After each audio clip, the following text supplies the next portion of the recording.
Hello, and welcome to the All About Pigeons podcast. We have a very special episode for you today, so stick around. Today we have with us Vital Mezery. He is a music producer, composer, and flamenco guitar teacher who just released his latest album, Viva Paloma. It's a great album. You can check this out on all platforms, Spotify, YouTube, all the platforms. You can check it out there. So thanks for coming on and talking with us today. I'm glad to be here. Thank you very much to you. So this latest album, the Viva Paloma, you can tell by the title what this album is going to be about. It's pretty fantastic. And just before we kind of get into the album, can you tell us a little bit of your background with pigeons, how you came into pigeons into your life? Yes, of course. Well, it was by mistake. I don't know how to say. Well, there was a cartoon that my wife was watching when she was small, Japanese cartoon called Heidi. And in this cartoon, they had a bird called Pichi. And I really liked the word, basically how it sounds. And once walking by the street, I just saw, look, there is Pichi. And you have another Pichi. And suddenly we started seeing pigeons, not watching, seeing, because usually you live your life and you ignore them. And we started looking that they're like round, pretty sympathetic, pretty beautiful. And then we started typical giving food, in a park near our house. And we met a small brown pigeon, which was still small. He didn't talk like an adult pigeon. He was saying, pss, pss, things like this. And we started giving food. We gave him a name. He was Nino Pichi, like child Pichi. And after like 2-3 months, when all the pigeons were already, walking on us and everything, and on my hand and everything, and I never had any problems with them, we saw this brown pigeon with a broken wing, with one wing fallen. And we didn't have any idea what to do, but my wife insisted and I could catch him because it's not easy to catch them. And we took him to a clinic, really no idea what we were doing actually. They operated the pigeon, we brought it home, and the story of our pigeon Pika started, because without any knowledge, we had to take care of him, to feed him through a tube, everything which is needed. And now I made a video on Instagram just saying that the instincts and the ideas and the way of life of Pika is not inferior to mine. It's just different. And I became famous. It went viral for some reason because it seems that it's something very special to say. And to me, it's absolutely normal. I have no reason to consider a pigeon or any animal inferior to me. And I saw that I have to speak about Pika, because people are really afraid of pigeons, because the main idea is that you can get some diseases from them. Right. They're so dangerous. Oh my God. If you see a pigeon, like 5 feet from you, then you're already going to die. Well, it's a stupidity. Yeah. So I decided to speak about these things, which are, to me, they're beautiful animals. I never had any connection with animals. I don't have any kind of, talent. But I see that I have some talent on pigeons because I know how to treat with them, Yeah. So now I'm pretty famous, let's just say. It's first time in my life that I have this kind of acceptance among people. That's really cool. I mean, yeah, the fact that you would go out and kind of help that hurt pigeon too, it's, it is a lot of breaking down weird stereotypes, and those are it's just old information that's just completely incorrect. And, the whole idea about diseases and, you're more likely to get a disease from another mammal, like a dog or a cat, of course, anything coming from a bird to a human. It doesn't really, you're not more likely to have anything like that happen. But, they need people like you to talk for them. They've been our oldest feathered friend since history. And, that's really cool. Yeah. So how long have you had Pika as a pet now? How long is she, or is it a boy or a girl?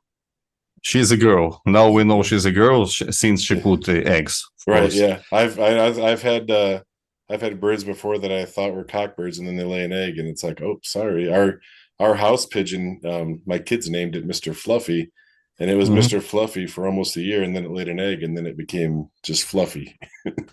So, I understand. Like Peaky became Pika, Well, okay.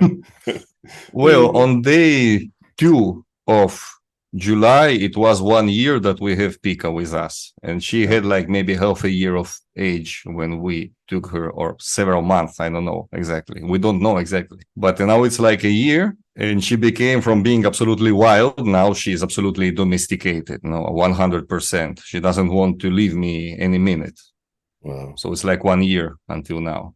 That's really cool. You do a lot of like shoulder rides. I take my pigeon on my shoulder and just do everything, and she just hangs out with me. And yes, she wants to participate in everything I do. I mean, and I don't have any problem. All the time she doesn't do something dangerous to her or to me. Yeah. You know, for example, if we're now taking care of another pigeon who has chicken pox, well, of course, she will not be there. She will be very far away. With you, I mean, I always say, you know, you do not look for pigeons; they find you in some way. And so you're in Barcelona, correct? Yes, I'm in Barcelona city. Yes. Do you guys have a lot? Is there a lot of feral pigeons in the city? Yes, there are a lot. They try to control the population, you know, the typical story of all the world. But again, the methods are not very normal. And if they try normal methods, usually the money gets stolen. And the pigeons do not, you know, receive the treatment they have to receive. There's just a couple of cities that are kind of famous for having big flocks of pigeons, and people really like that. You know, they can go and feed them and get, you know, you see all the pictures with people in these big squares with pigeons all over them, and you know, it's a really fun thing to have. And in Barcelona many years ago, as far as my wife tells me, because my wife she's Spanish, no, you could feed pigeons in the central Plaza de Catalunya in Barcelona without any problem. They were selling food for pigeons. Now it's forbidden. Many years ago, absolutely forbidden. And you can get fined. I mean, the fine is like up to 2,000 euros, I think, for feeding pigeons. Really? Wow. That's definitely different than what it was before, I guess. Yeah, it went from selling food to fining you for feeding them. That's about as opposite as you can get. That's too bad. I don't know what is the reason, because the population, I think it's the same, more or less. I don't know. The ideas change. I don't know. Less humanity, or maybe, I don't know. We do talks on, you know, the history of it. And, you know, it goes back to that movie where he says rats with wings, and then some New York commissioner made a public address about the city parks with pigeons being rats. And then, you know, I think it really spiraled out with pest control companies seeing it as a service they could sell, because they're the ones who really did the propaganda about pigeons spreading diseases and stuff, which is never the case, but they sell it as a service. And pigeons aren't going to stand up and say anything. Can't. So it really kind of got one-sided for a really long time. And I think that people are starting to kind of wake up to what's really going on. And, you know, it doesn't take too much digging and research to realize that history of pigeons and people goes back a real long ways, that they're not filthy animals. And I really enjoy going to cities and seeing, you know, the feral pigeons and throwing food at them. And flags here, for example, in Spain, you know, the people are here are a bit special. You know, they need authorized, you know, scientific opinion to really believe. Yeah. As far as the scientific says that animals have consciousness, fine, everything is great. If not, they will not consider it even as possible. You know, it's a problem. So, well, it's a little, I know, for example, many people here, they will ask me if in my family we had stereotypes about pigeons. And when I say that we didn't have, never, I mean, they get like a bit, I don't know, like sad. I mean, feel they like if they were inferior, you know, everybody has, and I didn't have. Well, we didn't have, you know, sincerely, we didn't have. Maybe, yes, they poo, it destroys maybe houses, but that's it, maximum. No diseases. Nobody ever spoke about this in my life, you know. I didn't even know that they spread diseases. First, I took Pika with bare hands, and I still take them with bare hands. Then, of course, I wash the hands 1,000 times, everything. But I don't have this fear, you know. Yeah. Here in the States, the CDC has no documented fatality of a pigeon giving a person a disease and killing that person. You know, the worst that can happen is you'll see the guys who've had pigeons forever, and if they're in their loft and it's not well ventilated and they're cleaning the poop up, then, you know, just like breathing in any other kind of dust, that will affect you. But as far as the pigeon itself, not really the case. So yes. I got to say, so I listened to the Viva Paloma. I mean, throughout the album, though, you can hear, is that Pika in the background making the cooing Yes, voices? yes, Pika, yes. Okay, so I was like, so did he hold a microphone up to the pigeon and get a recording and put it on loop, or how'd you do that? Yeah, yes. Once, you know, I was doing something in the studio and she was beside me and she started singing, and I quickly put the microphone on. And on the other cases is with the cell phone. basically. Really? Wherever I can, get her singing, then you just make the sound better into the inside the program, inside the DAW, which is digital audio workstation, and that's it. And yes, on loop or in parts, but yes, this is how it was done, basically. Well, that's awesome. I mean, I do my recording and I got pigeons nearby me, so a lot of the times during our episodes, you'll hear pigeons cooing in the background, and I love the sound of cooing pigeons, for one, but being able to hear it in the music, I'm like, that's so unique, and it's really, really cool. So I mean, it's perfect for pigeon people. We love that sound. So having music around it is just a big plus. Thank you. Yes, it really augments the emotional impact, I know. To me also. I mean, especially if you put it in the correct place according to the lyrics, it really impacts, the pigeons right now. So yeah, that's my background soundtrack right there. That's what I always have going on. Yeah, that's great. I also like the sound. Sometimes they're pretty insisting, Sometimes if you want to do something and you hear all the time, it's a little tiring. Yeah. But usually it's not a problem. Usually the sound is pretty low in volume and pretty low in frequency, it doesn't disturb you. Like what we were talking about before, you're just trying to raise awareness of what these really are, and the history you've had. I mean, there's been other artists like Pablo Picasso is a real big pigeon fancier. He named his daughter Paloma. They really are, they can be really inspirational for artists too. Have you ever known of any other artists that have incorporated pigeon sounds into any kind of music? I personally don't, but have you ever come across any? No, sincerely no, especially because I'm not so as long ago, inside the all the task of pigeons, so no, I never heard something like this. Yeah, so you really got a lock on this one, then that's great. No, it's not that it's going as well as I would like, but it's the first time in my life that I put music on some very certain group of people, with a certain interest. Yeah. On the Facebook for the podcast, I see pictures of Pika, and we talk about pigeons as pets in the past, and I personally think that they're just the best pet. I've had dogs, cats, snakes, fish, whatever. They're affectionate. They're really easy to take care of. They kind of take care of themselves in a lot of ways. And they're fun to have hanging around, and they do get really big personalities, and they can get really attached to you. Another thing that I spoke about on Instagram is that I respect like the feelings of Pika. Yeah. And again, it impacted people. I mean, how could you respect the emotions of a pigeon, and why not? It's not as hard. I mean, they have to me, very developed emotional system, and very strong, and they're like very serious. I like Pika because she's very serious, Yeah. And when she looks at you, you understand that there is, something between those eyes, something is happening. You know what I mean? Yeah, they're one of the few species on Earth that can recognize itself in the mirror and doesn't think it's another pigeon. I mean, they definitely have a great awareness about them. Even their family structure when they rear young. The sitting on the nest, half the days the male, half the days the female. They rear their young well, and they're survivors. Clearly they're on every continent except Antarctica, so they're smart enough to figure out how to survive and procreate. Yes. They really are amazing. Are there any kind of specific songs off of Viva Paloma? Like, do you have a favorite off of that album? Maybe number 6, okay. Con las plumas sanas y brillantes. Mm-hmm. Maybe this one is like pretty much what everybody who rescues pigeons would say, that I would like to save them all. Yeah.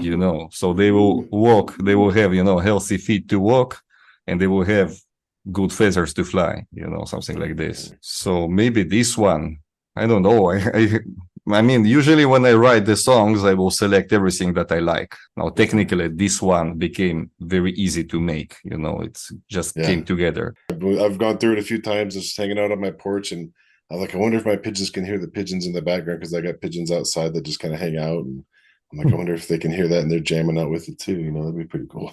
Well, the good thing here in Spain, for example, that I don't know, in difference to other countries in Europe, here pigeons do not have any law on them. There is like vacuum, legal vacuum. You can defend them, but you can also kill them, unfortunately. Yeah. Now, if you hurt them, yes, of course, you can go to jail at some point. But the problem in other countries here in Europe, as far as I know, for example, in Belgium, I don't know if all the country, but you cannot even take a pigeon to home. It's illegal. Beside feeding them, of course, is forbidden. For example, in Finland, you cannot take a pigeon to a clinic because they will just sacrifice him. They will kill him, and that's it. So again, well, these countries are like in the front, state of the art of defense of animals. Then you hear this, it's a little strange, as far as that's what people tell me. Yeah. Here in Spain, it's still positive because they made a law about defense of animals, and it was pretty strange law. Pigeons are not even included. So here in some point it's fine. You can take it to a clinic. They treat pretty well. Yeah. Not all the veterinarians know about pigeons. Fact that they treat them every day. Usually they will know about parrots, all the kind of these birds, typical home birds. When I had birds get sick, I tried finding a pigeon vet, and that's kind of a specialty thing. Exotic vet is kind of where you wind up going because, like you say, if they do parrots, they can kind of translate over to pigeons. Some things yes, some things no, of course, but we had veterinarian who just said to us, well, I had to read on the internet what to do. Which is not bad. Again, I mean, he was sincere. It's better to admit I do not know. So right now, even I respond questions about pigeons. Usually people will say to me in any hour, they write from all over the world, basically, who speak Spanish, Mm-hmm. I rescue the pigeons, what to do? If you have veterinarian, great, but there are so many places which they do not have. Yeah. So something you have to figure out, something. So usually I already try to, make a collection of every different ideas which people say to me, which seem useful, so I can, share this with other people. But I don't have any kind of education in the task, but just by experience, right. I can give some advice. But here in Spain, it's a problem. Here in Spain, majority of the times, they just do not want to spend money because you have to spend. It's not too much, but you have to. Yeah. If not, it's a problem. But even spending, it doesn't guarantee anything special.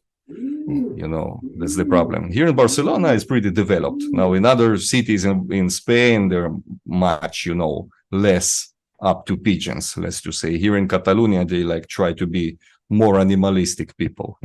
I mean, I am a little surprised. I guess I thought that some of those bigger areas over in Europe were still really all about, like you said, where they sell food, especially to tourists and stuff for the feeding. But I mean, I heard a city in Germany, I think, that was trying to get rid of pigeons, but then cities nearby were still letting people feed the pigeons. And so it is kind of, I guess, just based on the locale. Yes, the majority people hate pigeons, the majority. And once also, yes, somebody wrote to me about some village in Germany, and the majority of the population voted to kill them all. So I said, and sorry, what can I do?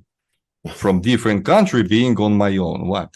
Right. If I will start screaming about this, it will not help. It will not help. I mean, I'm trying to, as to say, sell the pigeon idea through positive experience, right. Because usually people come to me, please post my publication or whatever, and you see dying birds, dying animals or cows or whatever. Again, nobody wants to see this. Let's admit, nobody wants. I mean, they come from their work, they have their own problems in life. Nobody wants to see this. And usually I decline with a lot of education. I'm sorry, that's not my profile. I respect you, everything great, but I'm sorry, I will not post this because I will lose all my followers. Every week, somebody writes to me, look, I never liked pigeons and I rescued the pigeons thanks to you. What to do now? Or I already took it to a vet. It's already with me. Great, incredible. I think I get more result through positive experience than what they get because everything bombing people. Like the other day, I spoke with a lawyer specialized on cases with animals, and he said to me, I mean, if you're going to some city center, whatever, you join yourself with a chain to the building and start screaming, you all kill pigeons. I mean, you're assassins. It doesn't make any sense. It will give no result. Yeah. The police will catch you and get you away from there, and that's it. So, and also here in Spain, usually the people who are take caring of animals, they have a special, image. And I have really different image, Usually they will have piercings, all this kind. There's some kind of special image, and I look pretty different, so I just appeal a little more to all kinds of people, because many people don't like pigeons, don't like animals. They need somebody who will look like them. It's typical stereotypes are among people as well, and here in Spain they're very strong. Here pigeons even go with some political ideas altogether. Imagine. There's always policies tied to politics for sure. Yeah. Yes, I mean, it's like if you like pigeons, then you have to be extreme left. If you don't like, you're extreme right. Well, it's very simplified. It's very stupid. Right. No, I think that this medium of doing it through music, and then you got the social media accounts, I think that's, what else can you do? I mean, obviously what you're doing is working. You have people who are, because all it takes, just go out and get a pet pigeon, and you'll see it'll change the way you think about pigeons, like simply and fast. So if you got people that you're inspiring to do this, that's great. Like, it's hard to undo 100 years worth of bad press on these birds. Yes, it's hard, but some people, they have phobia, really. I mean, this like simple fear I do not really respect. Now, if you have phobia, you have phobia. I have phobia to cockroaches, fine. And she said, I have a real strong phobia, but I saw this hurt pigeon with a broken wing, and I took her home. It's incredible. I mean, she overcame herself to help the pigeon, and the pigeon went fine, and she liberated. She set him free. I mean, it's a good, thing to do. Once you do this, it's not as hard. The first time, I admit that it's psychologically pretty heavy, because it's a living creature. She screams, like now we have another one with the chicken pox. He looks horrible. He screams, and he is a boy for sure, because he fights with us, and he is half dead, I'm sorry, And on Monday we have to operate him because he has a broken wing, and they put the wing together, but as he moves all the time, the bones went, off again. So it's hard. I mean, it's like a mission that comes to you. You don't choose this really to happen, The pigeons come by themselves, What about in the future? Are you gonna do any more albums with pigeons as a focus? Or yes, I have already 12 songs composed. Oh, excellent. Yes, because we speak, I mean, the inspiration, you just look at her and you start writing, because there's so much to say about what you feel, about what you think she feels, about what you see, about how to describe her. Now they want, the songs are waiting to be worked on, but I still want to, wait a little bit, because with this one, for example, now we're working on a book for children. Here we have like schools which have like alternative education, like close to nature. A person gave us the idea, take the song Yo te digo which is the second one in the album. And she said to me, this song seems like a child song for children. You have the repetition of the phrase and everything. So you have to make a book with drawings, make a video, put the song, send to all the schools, and probably they will want to put it to children. You can then print the book and sell the book, so we're still trying to move it this way also. Oh, that's cool. Educate the youth so that way they can have, the right idea about it when they get older and break some of these stereotypes. Well, because here the typical reaction of a child on a pigeon is try to beat it with the foot, basically. Oh, wow. Basically, and usually parents will not say anything up to the point that they will encourage them. The typical thing, because I was not born in Spain, and if you start criticizing them, they don't like it. But here, treating badly animals are part of the popular culture. Starting with the bulls, la corrida and everything, which I do not touch because this is their culture. I might not like it, but I respect it because this is their culture. That's it. That's why I don't even receive any hate, in the Instagram profile, because I said, okay, I respect you all. I might not agree, but this is your culture. Nobody gave me the power to say it is incorrect. Once you will decide to change, great. If not, sorry, nothing to do. I think that's a really important point right there. With this podcast, we touch on all aspects of pigeons. So, we talk to people who are pigeon racers or just pigeons as pets, and sometimes those two groups kind of conflict with each other. But when it comes up to it, like we have this big core, it's the pigeon, it's pigeons, whatever, that's where our focus is. That's where we want to be. We enjoy them. We love them. Everything else can kind of fall to the wayside. That's the important thing. I've told people before, this is a big part, like, especially rescuing a pigeon, because street pigeons, at least here in the States, the studies say it's 3 to 5 years is the average life of a street pigeon. Like here, up to 6, something like this. Yes. Yeah. And so, pigeons that are kept as pets or in a loft, some of these guys got birds that are over 20 years old. When you take care of that animal and you give it good, clean water, good food, and take care of it, it's going to live longer, be healthier. And, it's because of our interventions with it, is taking it in as a pet. So, I think that's an important thing. I like that point you made there. I mean, yeah, it's respect each other's culture, respect each other, and focus on what we all have in common here. It's the pigeons. Yes, because unfortunately, or not unfortunately, it is culture. I don't even know what they do with racing pigeons. Sincerely, I was never interested. I don't know what they do with them. But it is a culture. I mean, big culture which moves money, which people are really fanatic about this. So respect it. Well, here in Spain, they still shoot at pigeons. If you have the shooting which you shoot in ceramic plates. Yeah. Typical, right. Yeah. I don't stand shooting, something like this. So here they have a place in Valencia when they still shoot at pigeons, which is I think it's the only one in Europe. And I discovered not long ago, because my previous information was that the last competition of this kind was celebrated in Monaco in 1952. And I discovered that they still here, they do shoot at pigeons. And again, they're fanatic.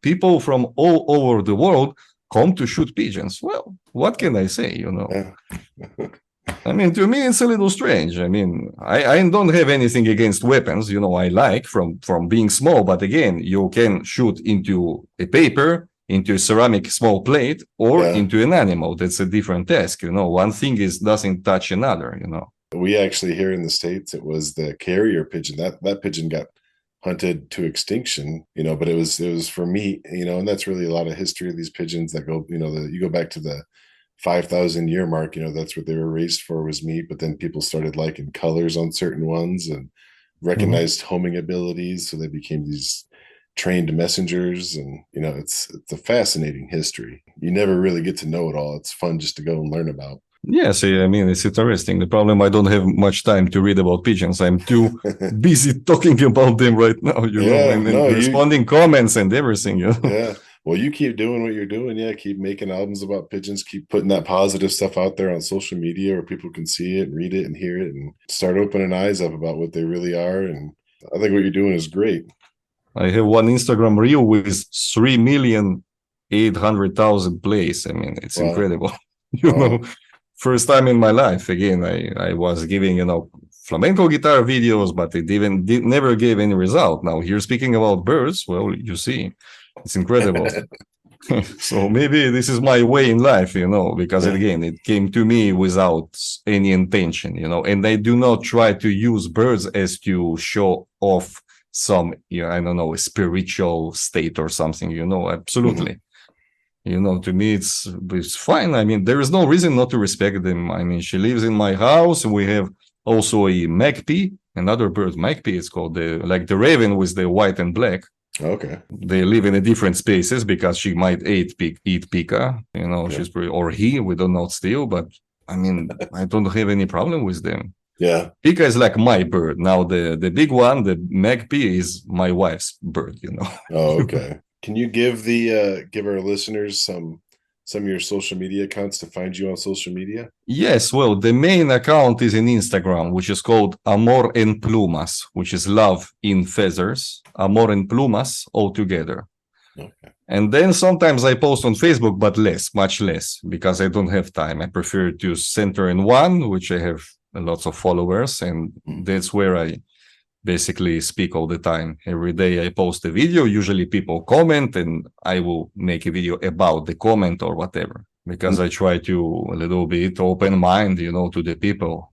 It's not always show Pika how beautiful she is. You have to also touch all the dirty, ideas, all the dirty things that people say sometimes. Well, so that's the main account that I have right now. Like we said at the beginning of the program, you can check out the albums on all the major platforms. I've listened to it on Spotify. He's on YouTube. He's on all the platforms. So, you can look him up there, Vital Mezery, and his album Viva Paloma. and give it a listen to, support them, help support pigeons. And thanks, Vital, for coming on and talking with us today. I know we got a pretty big time difference, but I'm glad we were able to make this work out. Thank you very much to you. Thank you for listening to another episode of the All About Pigeons podcast. Please leave us a good review wherever you do listen to the podcast at. Make sure to follow in whatever way you can, so that way you can be up to date with every new episode. And of course, tell your pigeon friends to check us out.